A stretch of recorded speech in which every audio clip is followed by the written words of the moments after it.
Hey everybody, this is herculespetix, founder, curator, docent, and gift shop employee of the herculespetix Academy of Comic Book Studies.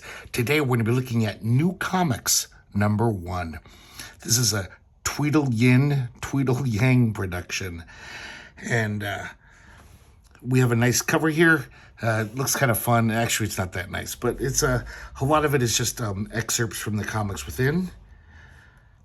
I think I just always like when comics do that. Give you a little preview. I forgot who did this cover, actually. This is by Ted Dave. Almost everyone in here, actually everyone in here, I've never heard of before.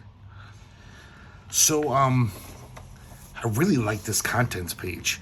This is by Shaun Hayes Holgate. And look at this great... It's basically an 8-headed or 9-headed beast. It's all the cartoonists. Each one, their word balloon, is proclaiming their comic and what page it's on. So that's how the contents, kind of a cute little way to do it. Every one, all the lettering and all the word balloon sizes are totally different. This guy, Hayes Holgate, is just, they pack so much stuff into this contents page. I like how this giant kaiju, we see like smushed people on his shoe. We see the guy from Action Comics #1 running away from it. I like this newspaper dealer. It's an infinity cover. He's selling a newspaper, which shows him screaming and yelling a newspaper and, ad infinitum. And just all these fun little things going on. I love this kind of Hunt Emerson like bag lady here. She has good taste in comics. She has Archie, Mad, and Zap. And we see a guy on the phone here. For some reason, I think at the last minute, this person contributed. It's kind of sexist, actually. The one woman cartoonist in here, she's not part of the 9-headed beast. I'm sorry, 8-headed beast. So this guy, his word balloon is just, it looks like an afterthought. Really nice stuff. And we have a little introduction from the editor. This came out in 1990, by the way.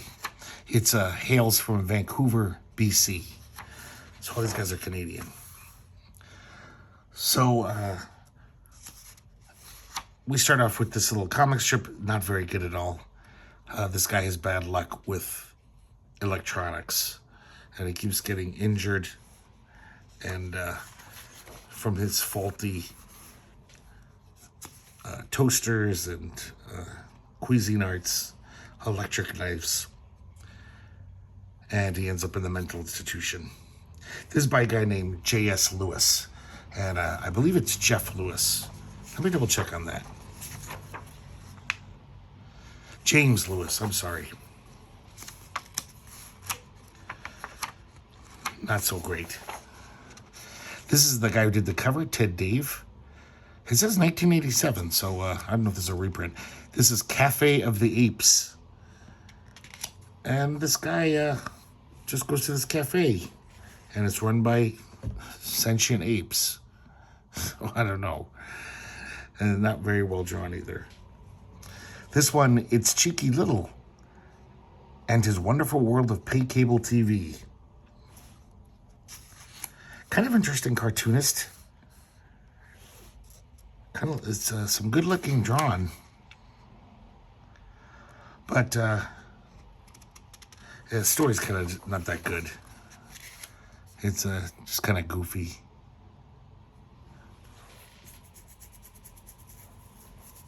But I really like the way he draws this kid. This kid's watching wrestling, and he gets sucked into the TV.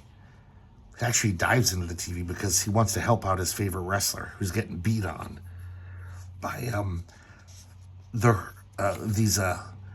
these female wrestlers are tag teaming him or basically kicking his ass. So the little kid ends up in the wrestling ring. But he can't really help. He's just a little kid.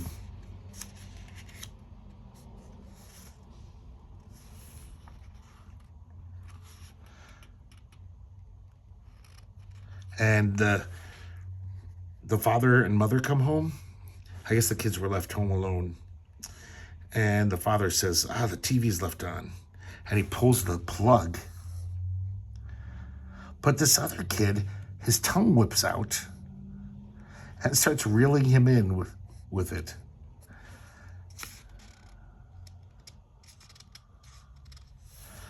This one's very odd. It's kind of fun. I really do like the cartooning. This guy's pretty good. I'll tell you who it is at the end when he signs it. Yeah, this is George Ashcroft.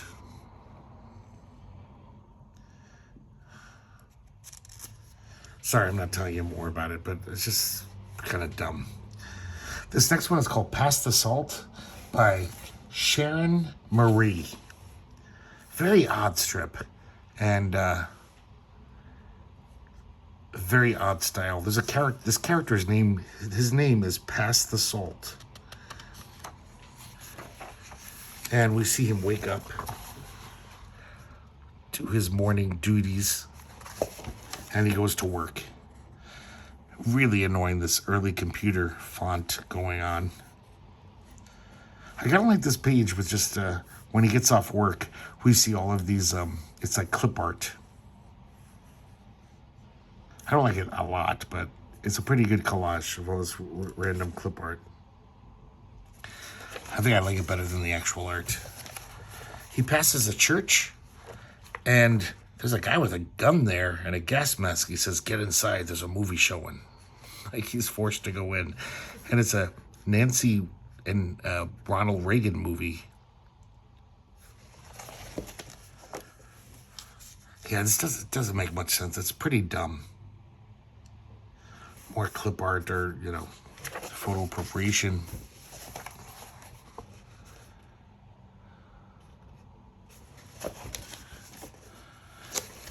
Then we turn it like this. I kind of like this psychedelic page. This lettering is kind of interesting. And just the whole design, the circular design. Looks kind of good, but yeah, this comic is just, question your mortality often. That's the lesson we've learned. Another comic about morning coffee. This is another one by Ted Dave. Not very good.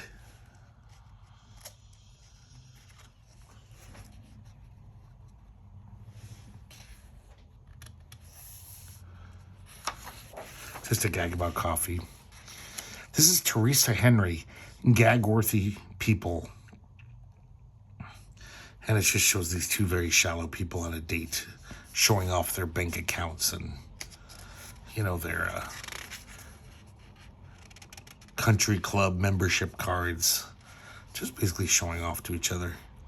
Kind of like her style, though. It reminds me of there's this English cartoonist. She was in Escape magazine all the time. Kind of reminds me of that. Here's another one, The Modern Geisha.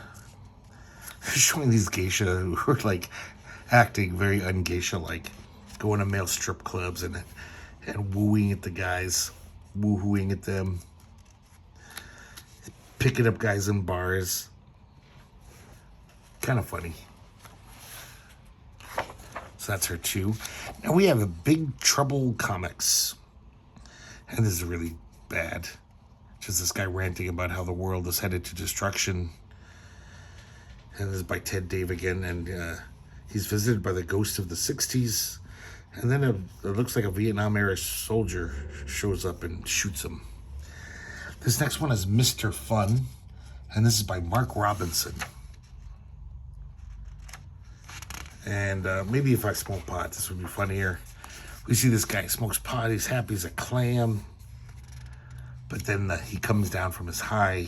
He has no more pot. He has no money to buy pot. And he's very sad. That's it. Oh, this one's really dumb. This is George Oliver, Rock Creek Relic. It's just these people, they find this barrel. I guess this used to be a Canadian trail during the gold rush. I don't even want to go on, guys. Sorry. It's just a really dumb story. Really crappily drawn. Around this time, I'm sure you're saying to yourselves, why does herculespetix have this in the academy? Shouldn't this have been kicked out? We're getting close to the reason why, guys. Almost this whole issue isn't very good. But the one story is so good that I cannot get rid of this. Here's Our Fellow Man Dan. Words by Ludwig Das and art by James Lewis. And it's just this guy who has no empathy for anyone. And one day, he looks out his window and this cute little girl gets abducted by this guy. He's chasing her down the street. He grabs her and puts her in his car. She seems to know him. She's like saying, "No, Mr. Gersel." He looks across the street and everyone else is just watching this. Not one person called the cops or did anything. And at the end, he just goes to work and says, "Oh, well, another day, another dollar." Kind of a weird story. Not that great cartooning. Here's another Teresa Henry strip. I kind of like this one. This conceited guy is, hitting on this woman at a bar. And he's just a blowhard. She grabs his word balloon, kind of wrinkles it up, and shoves it in his mouth. She makes him eat his words. And then when he pulls it out of his mouth, it says, "bitch." And she's smiling. That's kind of clever. This one's really interesting. The writing is really good. It's Eudora Leaves Storyville. And this is by Ludwig Davis.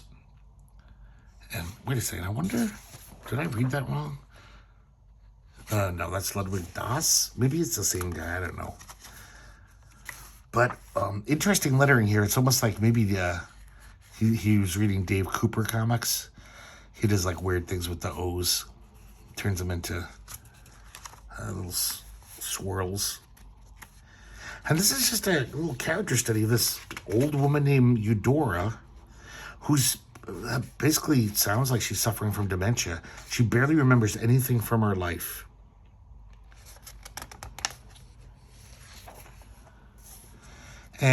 But whatever she does think about stuff, it's always things from her past. Just every now and then she gets a weird little memory from her past. She doesn't want to think about the present. She doesn't even recognize her city. It's been built up so much. The city where she lives. She loses the desire for human contact. And because she's an old lady, nobody really wants to talk to her anyway. She lives with her daughter and her family, and they just kind of leave her alone.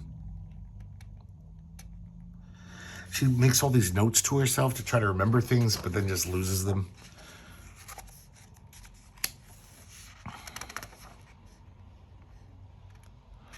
Kind of interesting art. I think in a few years this guy could be really good. Her memory gets worse and worse. Sometimes she finds herself wandering the streets. It looks like she's naked in this one. She forgot to put her clothes on. So one day she feels a little catch in her heart, like a trapped fish or a tiny backfire muffled by the flesh. And she thinks it's her time. She goes inside and for some reason grabs a copy of Ulysses and opens it on her lap, just waiting for death.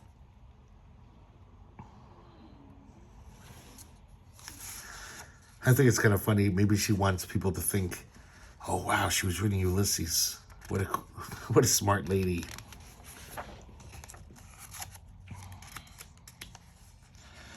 So she stays up all night waiting for death. Finally goes to sleep, later than she's ever slept in a long time. And then she never awoke, so she died in her sleep. The end of living, she felt free. She felt the body which had been hanging so painfully from her head melt away and waft into the warm, formless nothingness. I've never seen lettering quite like this. It's kind of interesting. And then it almost looks like a totally different art style. Look at this tree, all drawing every leaf. And both trees, actually. And we see a graveyard. And we see a thought balloon come out of one of the graves. So this is it. Any moment now, the mysteries of existence will reveal themselves. I wonder what time it is. That's the end. Guys, I forgot to mention that guy, Shaun Hayes Holgate, who did the contents page. For almost every story, there's, he did a different illustration that almost is like a film strip. Sorry about that. I forgot to point that out. So, like, they're all kind of related by each comic. So this is an oven, a blender, an iron, a toaster, if you remember that first story. Then this one's a little monkey for the Cafe of the Apes. And some of them almost work like film strips where they have a sequentiality to them. Yeah, I guess I won't show you everyone. I just wanted to point that out. I thought that was kind of cool that they did that, like a little extra work. Just for a little fun gag. So now we have another Cafe of the Apes by Ted Dave. Once again, this is not very funny, and it's not very well drawn. Not a fan of this guy. So, we're getting close, guys. Oh, here's the end of the story. Okay, guys, this is the reason why I will never sell this comic, unless I find a reprint of it somewhere in a better comic. This is Shaun Hayes Holgate, and it's called Hayes and the Amazing Technicolor Dream Bus. Guys, there's a lot to unpack in this story. First of all, look at this logo. This is like, I don't know, Todd Klein worthy, Rick Geary worthy, whoever the best logo makers in comics are. I can't think of them off the top of my head right now. Hart Crumb worthy. And even his signature is cool looking. And once again, he has all these, for the numbered pages down here, he has all these famous monuments. So here's Stonehenge. Okay, now guys, this little corner thing, this is the first in a little film strip. Each page on the left has a little film strip. We see this kind of little creature landing, squatting down from the forest, and then he just flattens out. I guess he fell from a large height. This is also the first panel of a little film strip. We see a scientist with two beakers. I didn't mention that one. It's a guy jumping off a diving board. On top, we see dinosaurs, the Paleolithic era. Wait, is that right? Whatever. The Mesozoic or whatever, when dinosaurs walked the earth. Now, okay. So now we see someone saying drawing board. That's the very first line in the comic. We see this hand, an artist's hand drawing this hippie bus. Starting off as a sketch and then turning into this groovy hippie bus. The dream bus. Down here it says, entering title page at 1 panel per second. We also see all this kind of business over here. It looks like Colosseum, like Roman columns, jungle foliage. And on top of this great logo, we see Roman centurions. Okay, that's the first page, guys. All the film strips continue. The guy on the diving board starts to plummet to the pool. The scientist drinks the two beakers. And now we have a third one. Oh, actually it was there. I forgot to mention, it's kind of hiding. A guy about to break an egg into a frying pan. Now it is broken and the egg is falling into the frying pan. We have a new one here. And we see what looks like a old galleon. And it looks like it's falling off the edge of the earth. This was on the first page too. This almost like, is this Hebrew lettering? It kind of looks like it. And once again, we have one singular film strip. We see this guy walking and he trips and falls and smashes his head and is knocked out. Look at how good the art is here. Look at these well-drawn tires. It says, prepare for a second page soft landing. And just look at the great cartoony exaggeration of this. This guy is so good. Like, that is just a great looking panel. So Hayes is hanging out with his girlfriend. And She says, Hayes, these landings are getting worse every time we enter a page. All the more exciting to start the comic off with, babe. Starts the comic off with a crunch. And then someone's following them. And Hayes says, oh man, it's the pink apparel police. They're these big erasers driving a motorcycle. They say, pull over, Toon. Get back to your panel or face erasement. All the film strips are continuing. The diver is making a flip. The scientist is discombobulated from what he drank, the beakers. The fried egg is now sizzling in the pan. And we see that galleon, it wasn't the edge of the world, it was just a table with the tablecloth, which it totally looks like it's, the edge of the world.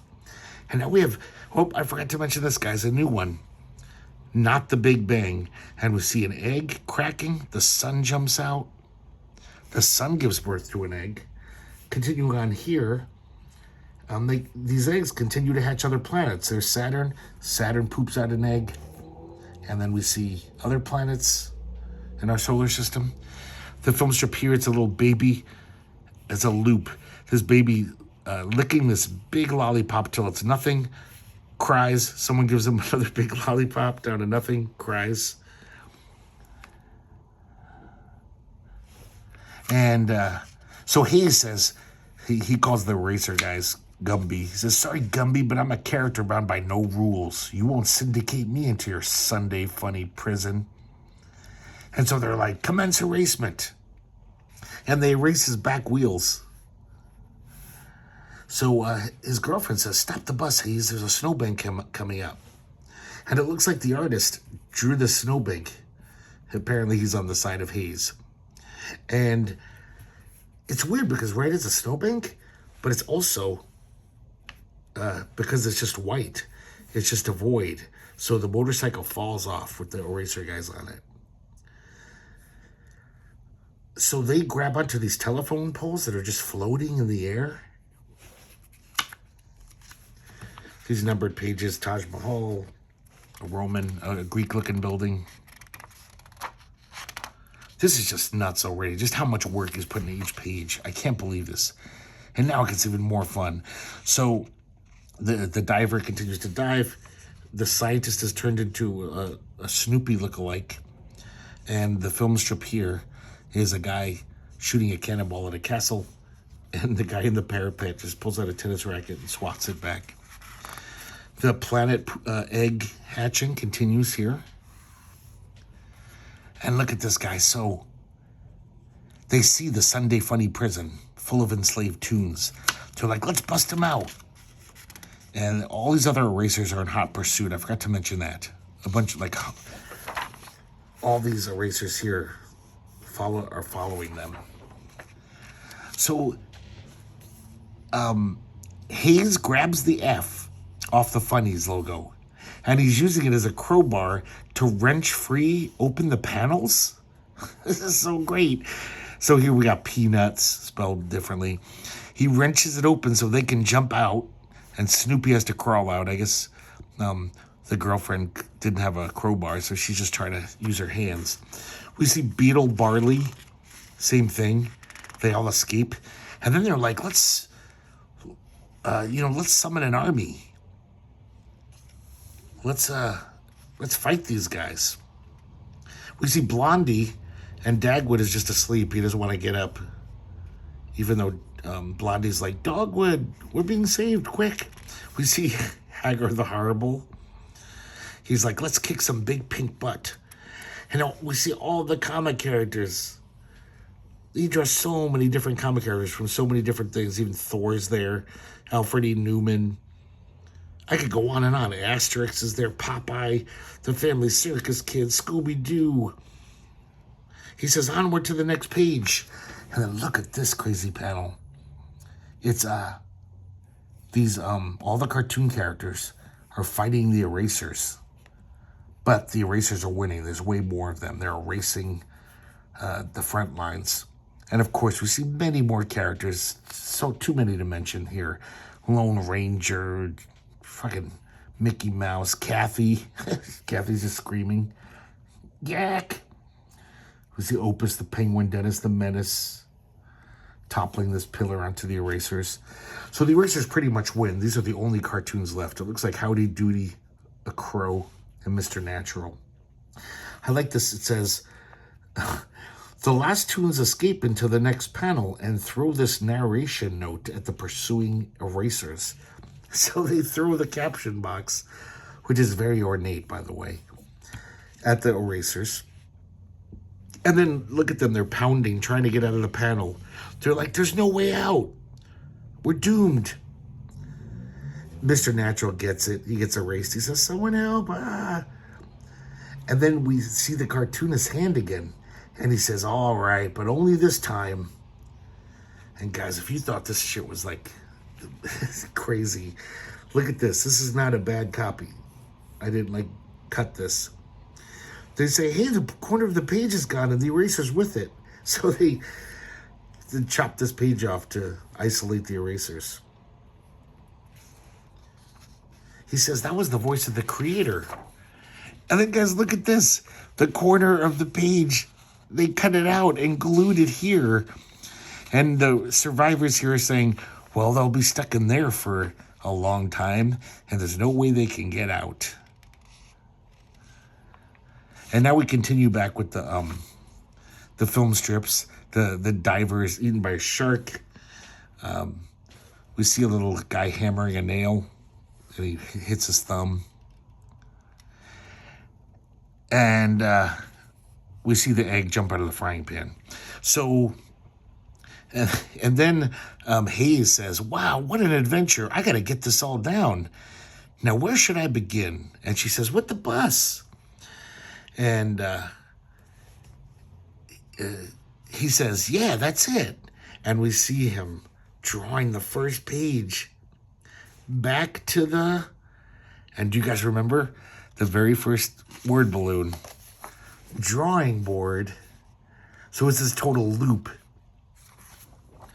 We even see the outlines of the panels that he's going to fill. Oh my God, this is like, I thought the funnest story I've read in so long. And I love the cartooning, even when he's just drawing like her face. Great cartoonist. It's, look at his hand, like totally well drawn. But then all the formal experimentation is just so much fun. I love that kind of shit. I don't think I've ever seen it done so cleverly. Especially this, guys. This is crazy. I mean, there was that special Raw issue where they had the Torn Again. But to use it as a narrative device to move the plot along, that's just so fucking cool to me. Amazing. So I hope I don't get sued for copyright for telling too much about this comic, but I had to point out all this cool shit. This is just, I just want to flip backwards so you guys can get a little look at it again. I gotta get more stuff by this guy. This is fun as hell. As soon as I'm done with this video, I'm going to look it up on Google and see if this guy ever came out with a comic. Because even if he just has a great story in some shitty anthology, I'm going to get that too. Because that's what I did here. It's just pretty... If it wasn't for this story, I would not be keeping this comic at all. It would be a very easy call to kick it out of the Academy. But I can't. This is one of my funnest comic stories I've ever read. We got a back cover here. And... I can't remember who this is by. I don't really care because it's not very good. But it shows all the various emotions you'll feel from reading this comic. Ecstasy, ennui, even gritty residue. This is one of the cartoonists from inside, but I can't remember. Maybe it says on the contents page. Oh, it says back by all. So I guess it's kind of a jam? Yeah. It is, I think, now that I look closer at it. There you go, guys. I don't know where you'd find this. I'm probably in a cheap bin, but I have a feeling they just never even sold it in the first place, and they're not even out there. And like I said, most of it's crap.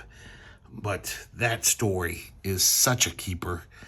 I hope it's reprinted somewhere, and I hope somebody reprints it again. But then again, I can imagine cutting out the page and gluing it. I don't know many publishers who are going to want to do that shit, right? So that's why, like, to me, this is just, I'm so glad I own this because it'll probably never be reprinted. But to be honest, you know, that little trick, it is such a great story even before that. It is such a fun story even before that mind-blowing formalistic trick there. So there you guys, there you go. New Comics #1. I don't know if there's ever a #2. I didn't look it up. But maybe there's more Shaun Hayes Holgate in there, so I will try to find it. Hope you guys enjoyed looking at this. I didn't for most of it, but I definitely enjoyed those last 6 or 7 pages. And I hope to see you next time here at the Herculespetix Academy of Comic Book Studies.